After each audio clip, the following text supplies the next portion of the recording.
नमस्कार साथियों, आपका बहुत बहुत स्वागत है हमारे YouTube चैनल में। आज की सामान्य ज्ञान की वीडियो में हम आपके लिए मोस्ट इम्पोर्टेंट 20 प्रश्न लेकर आए हैं जो प्रत्येक परीक्षा में बार बार पूछे जाते हैं। अगर इन प्रश्नों में से आपको किसी भी प्रश्न का उत्तर याद है तो आप कमेंट करके बताएं और आप इन प्रश्नों को हल करें और आप देखें कि आपके कितने प्रश्न सही हैं। तो आइए देर न करते हम वीडियो को शुरू करते हैं। आज की इस वीडियो का हमारा पहला प्रश्न है, भारत का प्रथम भारतीय गवर्नर जनरल कौन था? आपके उत्तर आपके सामने है। 4 ऑप्शन है। इन 4 ऑप्शन में से एक ऑप्शन ठीक है। आपको बताना है कौन सा ऑप्शन ठीक है। आपको ऑप्शन चुनने का पूरा समय दिया जाएगा। आप ईमानदारी से अपने ठीक करके बताएं कि आपके कितने प्रश्न ठीक हैं। तो आपका पहला ऑप्शन है सी राजगोपालाचारी, हीरालाल जे कानिया, लॉर्ड माउंटबेटन या लॉर्ड डलहौजी। तो इसका राइट आंसर हो जाएगा ऑप्शन नंबर ए, सी राजगोपालाचारी। तो पहले प्रश्न का ऑप्शन नंबर ए बिल्कुल राइट आंसर हो जाएगा। अगला प्रश्न साथियों हमारा प्रश्न नंबर 2 है, निम्नलिखित में से कौन सा विटामिन बी कॉम्प्लेक्स समूह से संबंधित नहीं है? पायरिडॉक्सिन और राइबोफ्लेविन, रेटिनॉल या थायमिन। तो इसका राइट आंसर हो जाएगा retinol, option number C. Option number C इस प्रश्न का बिल्कुल राइट आंसर हो जाएगा। अगला प्रश्न है साथियों हमारा प्रश्न नंबर 3 है, किस रोग का पूरी तरह उन्मूलन कर दिया गया है? तो इसका राइट आंसर हो जाएगा, आपके ऑप्शन आपके सामने हैं, छोटी माता, खसरा, चेचक या कंठमाला। तो इसका राइट आंसर हो जाएगा चेचक, option number C. Option number C इस प्रश्न का बिल्कुल राइट आंसर हो जाएगा। अगला प्रश्न साथियों हमारा प्रश्न नंबर 4 है, जीका वायरस मानव शरीर के किस भाग को ग्रसित करता है? पैर, हृदय, गुर्दा, दिमाग। तो जीका वायरस जो ग्रसित करता है मानव शरीर के दिमाग को ग्रसित करता है। ऑप्शन नंबर डी बिल्कुल राइट आंसर हो जाएगा इस प्रश्न का।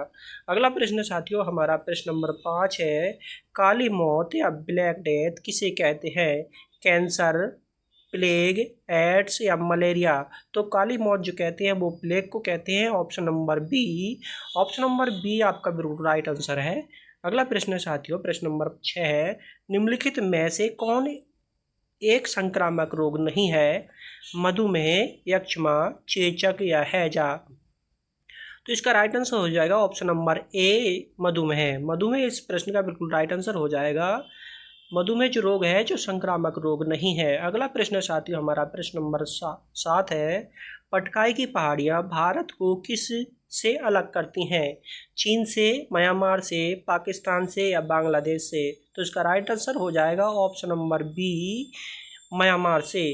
पटकाई की पहाड़ियाँ जो है भारत को म्यांमार से अलग करती हैं। तो ऑप्शन नंबर बी इस प्रश्न का राइट आंसर हो जाएगा। साथियों अगर आप हमारे चैनल पर नए हैं तो हमारे चैनल को सब्सक्राइब कर लीजिए और वीडियो को एक लाइक जरूर कर दीजिए। अगला प्रश्न है साथियों हमारा प्रश्न नंबर 8 है, एक गैर सदस्य के रूप में संसद के किसी एक सदन की कार्रवाई में भाग ले सकता है? तो कौन भाग ले सकता है? इसमें भाग ले सकता है महान्यायवादी, option number C. Option number C इस प्रश्न का बिल्कुल राइट आंसर हो जाएगा। एक गैर सदस्य के रूप में संसद के किसी एक सदन की कार्रवाई में भाग ले सकता है महान्यायवादी, option number C right answer है। अगला प्रश्न है, हवाई जहाज प्रायः उड़ते हैं या किस में उड़ते हैं? आपको बताना है, मध्य मंडल, क्षोभ मंडल, आयन मंडल या समताप मंडल। तो हवाई जहाज जो उड़ते हैं प्रायः वो समताप मंडल में उड़ते हैं, ऑप्शन नंबर डी इस प्रश्न का बिल्कुल राइट आंसर हो जाएगा। अगला प्रश्न साथियों हमारा प्रश्न नंबर 10 है, अंकोर वाट कहाँ स्थित है? तो अंकोर वाट आपको बताना है, वियतनाम में, तिब्बत, इंडोनेशिया या कंबोडिया। अंकोर वाट स्थित है कंबोडिया में, ऑप्शन नंबर डी बिल्कुल राइट आंसर है आपका बिल्कुल। अगला प्रश्न साथियों हमारा प्रश्न नंबर 11 है, प्राचीनतम व्याकरण अष्टाध्यायी के रचनाकार कौन है? पाणिनि, पतंजलि, कपिल या गौतम। तो अष्टाध्यायी के रचनाकार हो जाएंगे Panini, option number A. Option number A इस प्रश्न का बिल्कुल राइट आंसर हो जाएगा साथियों। अगला प्रश्न साथियों हमारा प्रश्न नंबर 12 है, बिरसा मुंडा किसके पक्ष में थे? आपको बताना है बिरसा मुंडा जो थे वो किसके पक्ष में थे? झारखंड, उत्तरांचल, छत्तीसगढ़ या आदिवासियों के। तो बिरसा मुंडा जो थे आदिवासियों के पक्ष में थे, ऑप्शन नंबर डी इस प्रश्न का बिल्कुल राइट आंसर हो जाएगा। निम्नलिखित में से कहाँ विधानसभा अस्तित्व में नहीं है? पांडुचेरी, गोवा, दिल्ली या लक्षद्वीप। इस प्रश्न का राइट आंसर हो जाएगा option number D, Lakshadweep. Lakshadweep में विधानसभा नहीं है, डी ऑप्शन बिल्कुल राइट आंसर हो जाएगा।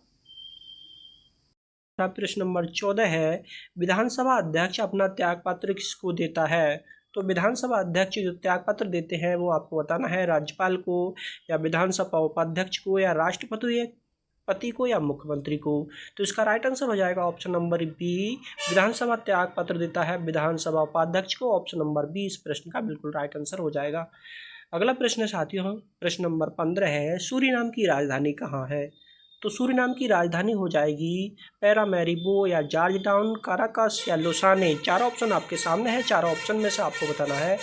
तो इसका राइट आंसर हो जाएगा ऑप्शन नंबर ए, पैरामैरिबो। सूरीनाम की राजधानी पैरामैरिबो है। ऑप्शन नंबर ए बिल्कुल राइट आंसर हो जाएगा इस प्रश्न का। साथियों अगला प्रश्न हमारा प्रश्न नंबर 16 है, अल्फ्रेड नोबल ने किसका आविष्कार किया था? तो अल्फ्रेड नोबल ने जो आविष्कार किया था वो आविष्कार किया था डायनामाइट का। Option number C, option number C एकदम राइट आंसर हो जाएगा इस प्रश्न का। अगला प्रश्न साथियों हमारा प्रश्न नंबर 17 है, आँख में प्रवेश करने वाले प्रकाश को किसके द्वारा नियंत्रित तथा नियमित किया जाता है? तो ये नियमित किया जाता है आइरिस के द्वारा। Option number A, option number A इस प्रश्न का बिल्कुल राइट आंसर हो जाएगा। आंख में प्रवेश करने वाले प्रकाश को आइरिस के द्वारा नियंत्रित किया जाता है। अगला प्रश्न साथियों हमारा प्रश्न नंबर 18 है, चेचक के लिए पहला टीका किसने खोजा था?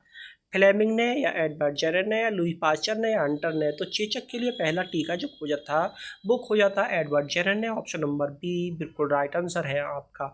अगला प्रश्न साथियों हमारा प्रश्न नंबर 19 है, साइना नेहवाल किस खेल से जुड़ी हैं? तीरंदाजी, टेनिस, बैडमिंटन या कुश्ती? आपको बताना है, चार ऑप्शन आपके साथ में हैं। तो साइना नेहवाल जो जुड़ी हैं वो बैडमिंटन से जुड़ी हैं। ऑप्शन नंबर सी इस प्रश्न का एकदम राइट आंसर हो जाएगा। अगला प्रश्न है हमारा प्रश्न नंबर 20 है, भारत के राष्ट्रीय ध्वज की चौड़ाई और लंबाई का अनुपात क्या है? साथियों चौड़ाई और लंबाई का अनुपात बताना है, 5:3 या 3:2 या 2:3 या 3:5। तो चौड़ाई और लंबाई का पूछ रहा है तो चौड़ाई हो जाएगी 2 और लंबाई हो जाएगी 3, 2:3 किस में है? तो ये है ऑप्शन नंबर सी में। दोस्तों लंबाई और चौड़ाई पूछता तो 3:2 हो जाती, तो इसलिए ऑप्शन नंबर सी इस प्रश्न का राइट आंसर हो जाएगा। साथियों आप कमेंट करके बताएं कि इन 20 प्रश्न में से आपके कितने प्रश्न राइट हैं, कितने सही हैं। अगर आपके इनमें से 12 प्रश्न सही हैं तो आपकी तैयारी बिल्कुल सही है, और 12 से कम है तो आपको और अत्यधिक तैयारी करने की ज़रूरत है। मिलते हैं किसी नई वीडियो में, तब तक के लिए हमें अनुमति दीजिए। नमस्कार साथियों।